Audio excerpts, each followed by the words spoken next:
All right, a few words about Pat Condell. Kind of an interesting guy. Not your average person. Very outspoken. And just listening to something called patronizing the Palestinians, something that he just put on today online. He's sort of known as a very outspoken internet critic. They know they can blow up Israeli civilians all day long, and the free world's racist double standards will never hold them to account. On the contrary, we'll actively encourage their delinquent culture to become even more delinquent by consistently indulging and rewarding its delinquent behavior with political support and billions of dollars, and then we'll wring our hands and wonder why nothing changes. Kind of interesting. Well, what he's saying is that Palestinians, because they're apparently closer to the terrorist side, should not be given equal respect with Israelis. So yeah, he's certainly outspoken and not worried about any retribution or what have you. But yeah, kind of an interesting guy to say the least. And it would be interesting to see him debate somebody who's sensitive, deeply enmeshed into the Palestinian-Israeli conflict. It would be very interesting to see that happen, to see that debate go on. Pat Condell is he's known as an atheist internet personality, I guess is one description on Wikipedia. He's let's see, how old is he? He was born in around 1950. So he'd be about 63, 62.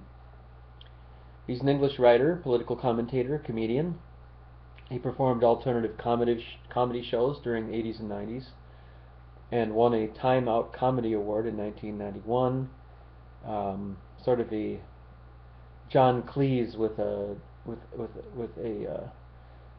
dark side, or John Cleese with a rough bent, or however you want to say it.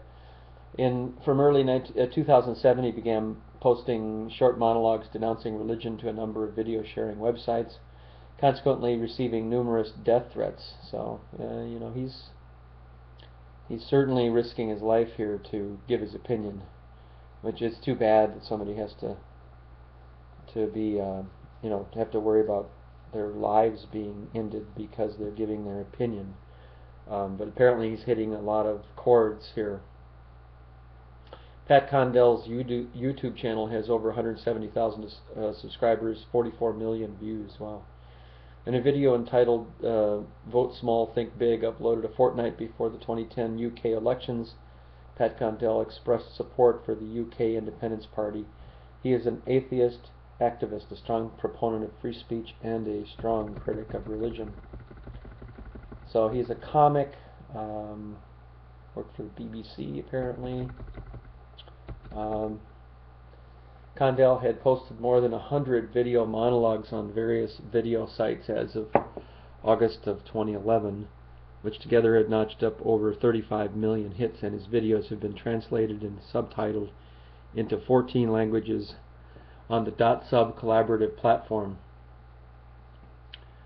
His videos have been featured in websites and blogs. His first video uploaded to YouTube in 2007 was his participation in the Blasphemy Challenge, an internet-based project which aims to get atheists to declare themselves. The challenge asks atheists to submit videos to the website YouTube in which they record themselves blaspheming or denying the existence of the Holy Spirit. Condell has spoken favorably of Geert Wilders, who has described the Quran as hate speech. So very, very, very extreme views.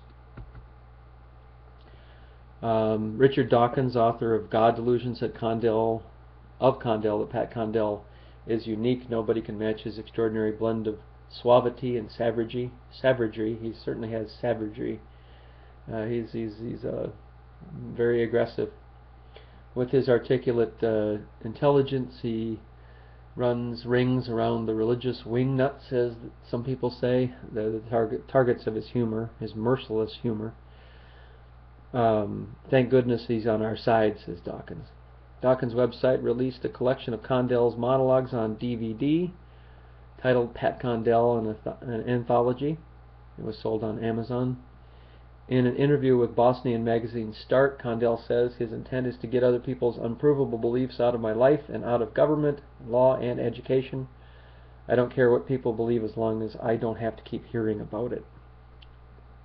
He's been criticized by Christian author Dinesh D'Souza, who said if the televangelists are guilty of producing some simple-minded, self-righteous Christians, then atheist authors are guilty of producing self-congratulatory buffoons like Condell.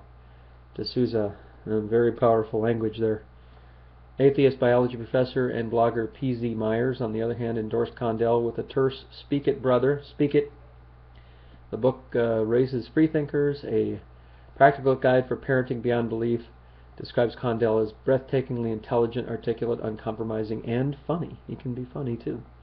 He's a member of the National Secular Society, has a large following of users on the internet, including a Facebook group dedicated to him. So, Condell's video, Welcome to Saudi Britain, was removed by YouTube in early 2008, but reinstated it shortly after. In it, Condell criticizes Britain's sanctioning of a Sharia court and refers to the entire country of Saudi Arabia as mentally ill for its abuse of women. Wow, that's powerful. Yeah, well, women shouldn't be abused. That should be common sense, right? A YouTube spokesman said YouTube has clear policies that prohibit inappropriate content on the site, such as pornography, gratuitous violence, or hate speech. If users repeatedly break these rules, we disable their accounts immediately.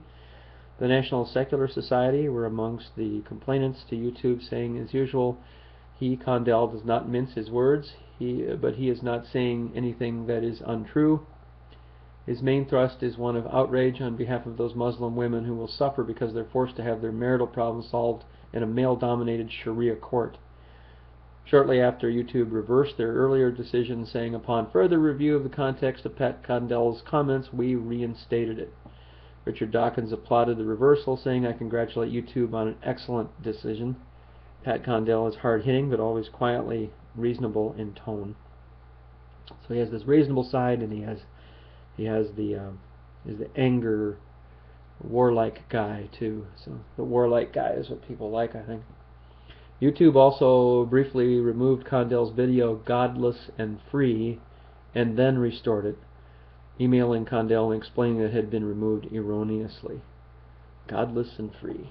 So never afraid to give his opinion, Pat Condell. The Palestinians are victims, yes, but of their own insane and bloodthirsty leadership, and of a religion that has such an iron grip on its population that a mother will actually celebrate the death of her child in its cause, and dissent from it can literally cost you your life.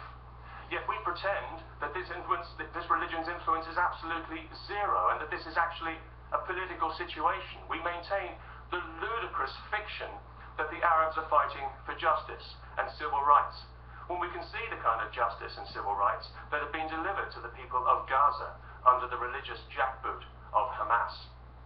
We choose to ignore the fact that Arabs in Israel have more rights than they do in any Arab country, and that there are Arab Israelis in government and in the army, because these facts are inconvenient to our liberal racist prejudice, and they shatter the carefully nurtured propaganda myth of the apartheid state.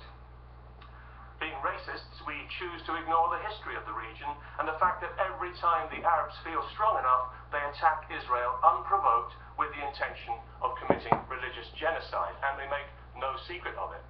We know the refugee situation only exists because the last time they did this, they told Arabs living in the West Bank to move out and promised them they could return when all the Jews had been killed. They're still waiting, and the agenda hasn't changed. Pat Condell, ladies and gentlemen. Pat Condell. Interesting guy, to say the least. Pretty brave guy, too.